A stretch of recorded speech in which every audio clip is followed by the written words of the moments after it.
Assalamualaikum warahmatullahi wabarakatuh. Di sini saya ingin berbagi cerita tentang mimpi bertemu Rasulullah Muhammad SAW yang saya alami. Mimpi ini terjadi sekitar bulan Februari tahun 2005, setahun sepulangnya saya dari melaksanakan ibadah haji. Dalam mimpi itu, saya berada di sebuah gurun pasir. Di kejauhan, saya melihat sekelompok orang sedang duduk mengelilingi seseorang yang sedang berdiri di atas sebuah batu besar, sedang memberikan ceramah.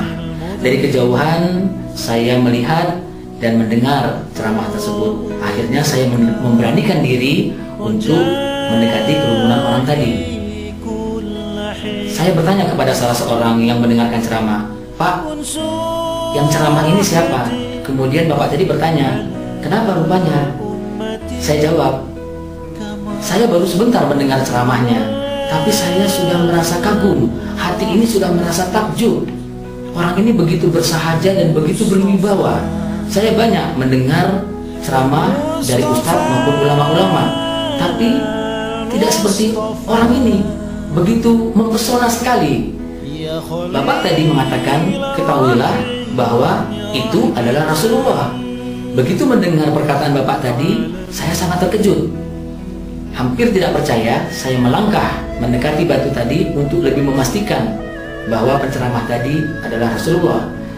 Setelah sampai di dinding batu, saya perhatikan dari mulai kaki, badan, pinggang, bahkan jelas masih ingat, dalam ingatan saya terbayang jelas ikat pinggang yang dikenakan oleh penceramah tadi terbuat dari kulit berwarna coklat dan diikat dengan tali untuk mengencangkannya.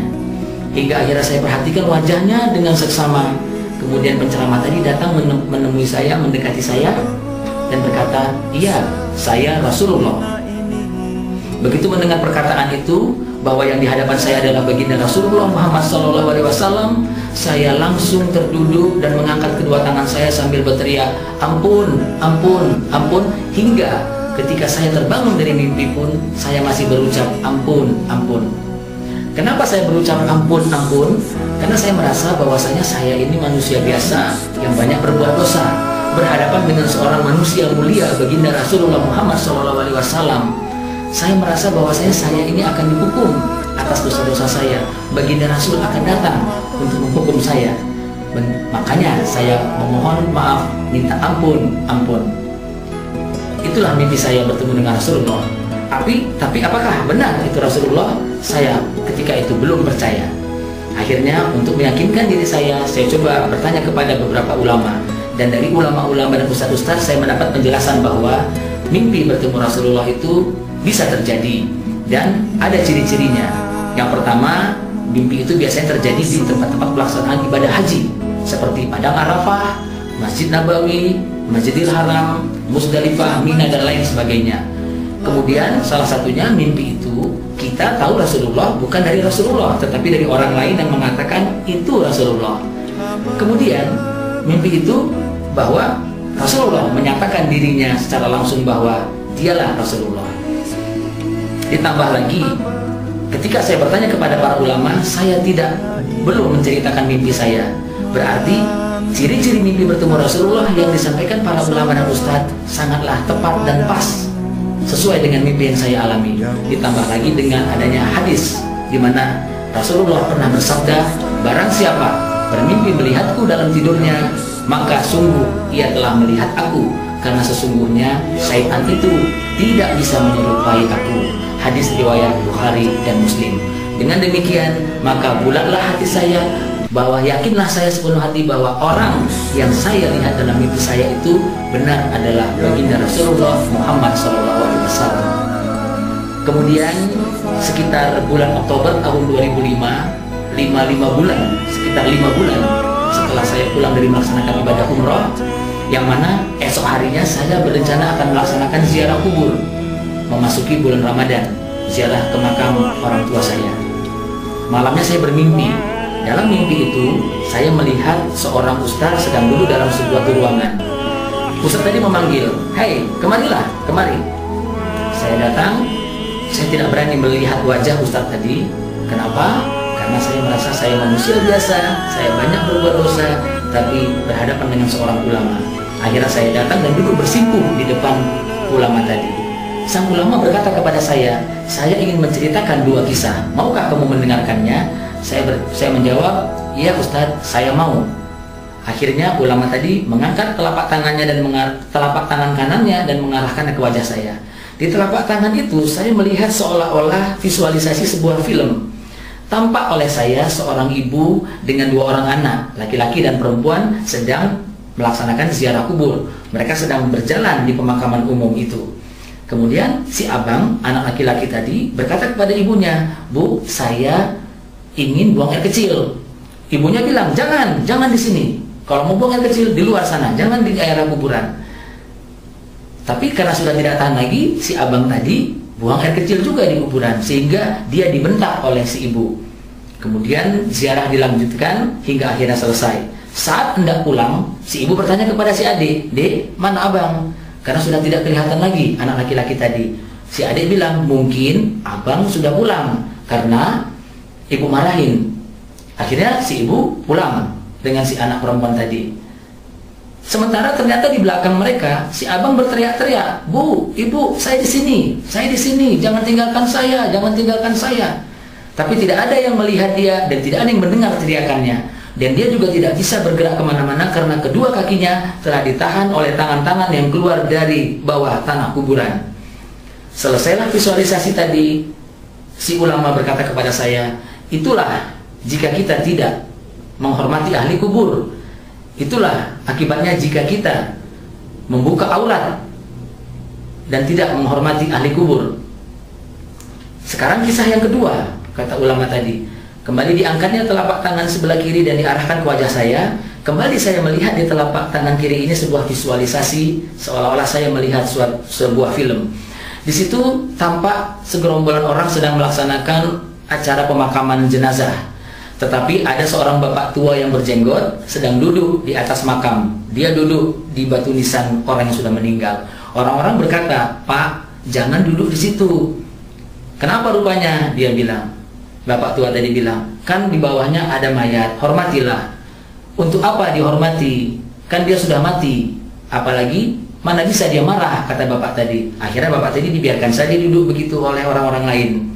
Setelah acara pemakaman selesai, orang-orang dikejutkan karena menemukan bapak tadi telah tergeletak di atas kuburan yang didudukinya dalam keadaan mata melotot dan telah meninggal dunia. Selesailah visualisasi tadi. Ustadz tadi selesai visualisasi di tangan kiri. Ustadz tadi berkata kepada saya, "Tahukah kenapa bapak tadi meninggal dalam keadaan melotot?" Saya bilang, "Saya tidak tahu Ustadz." Setelah dia berkata, "Untuk apa menghormati orang yang sudah mati?" Sekonyong-konyong turun malaikat Jibril ke hadapannya dan menunjukkan kepada orang tua tadi, "Inilah neraka tempatmu nanti." Begitu melihat pemandangan neraka, betapa terkejut dan takutnya bapak tadi, sehingga berhenti jantungnya, melotot matanya dan meninggal seketika. Berarti neraka itu sangatlah mengerikan.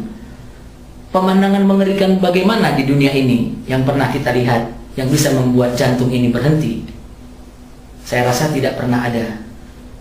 Tetapi dengan melihat neraka, jantung bapak tadi bisa berhenti berdetak, saking takutnya. Betapa mengerikannya neraka itu berarti. Kemudian setelah menceritakan 2 kisah dan memberikan nasihat tadi, ulama tersebut menepuk bahu saya sebelah kiri. Dia pegang dan berkata, "Besok mau ziarah kan?" Saya jawab, "Ya Ustadz, besok saya mau ziarah makam ke orang tua saya." Nah, ingat pesan saya ya. Sembari si Ustadz tadi menyorongkan tangannya untuk berjabat tangan dengan saya. Saya jabat tangannya, tapi tidaklah sopan jika kita berjabat tangan tanpa memandang wajah orang yang kita salam tadi. Akhirnya saya memberanikan diri memandang wajahnya. Betapa terkejutnya saya karena ternyata wajah ulama yang telah memberikan tausiah kepada saya tentang adab ziarah kubur tadi adalah wajah Rasulullah Muhammad SAW yang pernah saya lihat di mimpi saya di bulan Februari 2005. Saudara-saudara, Demikian kisah mimpi saya 2 kali bertemu dengan Rasulullah. Dan tujuan saya menceritakan mimpi ini tidak lain karena 2 hal. Yang pertama, karena dorongan moral saya. Kita semua melihat belakangan ini baginda Rasulullah Muhammad SAW selalu dihina, selalu direndahkan, baik itu dalam visualisasi film ataupun kartun.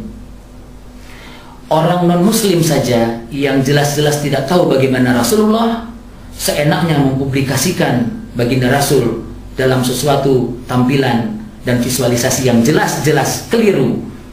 Saya seorang muslim dan tahu bagaimana Rasulullah melalui mimpi, kenapa tidak saya publikasikan? Ini bukan untuk mencari sensasi, karena jika untuk mencari sensasi, kenapa saya mesti menunggu 7 tahun dari tahun 2005 sampai tahun 2012? Alasan saya yang kedua adalah untuk menjelaskan kepada kita semua bahwa sesama saudaraku muslim, ketahuilah bahwa sesungguhnya baginda Rasulullah Muhammad SAW, Nabi kita itu, wajahnya sangatlah indah, sangat bersih, sangat bersahaja, dan begitu berwibawa. Suara Nabi sangat merdu dan penuh kasih sayang. Tangan Nabi begitu kokoh, tetapi juga sangat halus dan lembut. Tutur kata Nabi begitu santun dan sangat mendidik. Bahkan kepada orang yang sudah meninggal dunia saja, Rasulullah memerintahkan untuk kita menghormati mereka. Apalagi untuk orang-orang yang masih hidup. Tidak peduli mereka itu muslim ataupun non-muslim. Kemudian saya ingin mengingatkan kepada kita semua tentang adab ziarah kubur. Karena belakangan ini mungkin kita semua banyak melihat kaum muslimin dan muslimat melaksanakan ziarah kubur, tetapi banyak yang membuka aurat. Melaksanakan ziarah kubur, tapi banyak yang tertawa-tawa dan bercanda di kuburan. Bahkan banyak dari mereka yang melaksanakan ziarah kubur, tapi duduk di atas makam ahli kubur. Pesan ini bukanlah hadis baru. Pesan ini bukanlah hadis yang baru disampaikan Rasulullah. Tidak. Pesan ini adalah hadis yang telah disampaikan oleh baginda Rasul 1000-an tahun silam, yang mana baginda Rasulullah pernah bersabda, sekiranya salah seorang dari kalian duduk di atas bara api, kemudian terbakar pakaiannya sampai mengenai kulitnya, itu adalah lebih baik baginya daripada ia duduk di atas kuburan. Hadis riwayat Bukhari Muslim. Mimpi ini adalah benar adanya, bukan bohong ataupun rekayasa. Karena jika saya berbohong, tidak ada untungnya bagi saya, tetapi neraka sudah pasti bagian saya. Karena sabda Rasulullah, barang siapa yang berdusta atasku dengan sengaja, maka hendaklah ia bersiap akan tempatnya di neraka. Hadis riwayat Bukhari. Sekali lagi, pesan ini hanya untuk berbagi hal baik semata. Semoga bermanfaat baik bagi diri saya maupun saudara-saudara sekalian yang mendengarkannya. Kepada Allah saya mohon ampun, kepada saudara-saudara saya mohon maaf. Terima kasih. Saya Zulfikar Siregar. Wabillahi taufiq wal hidayah. Wassalamualaikum warahmatullahi wabarakatuh.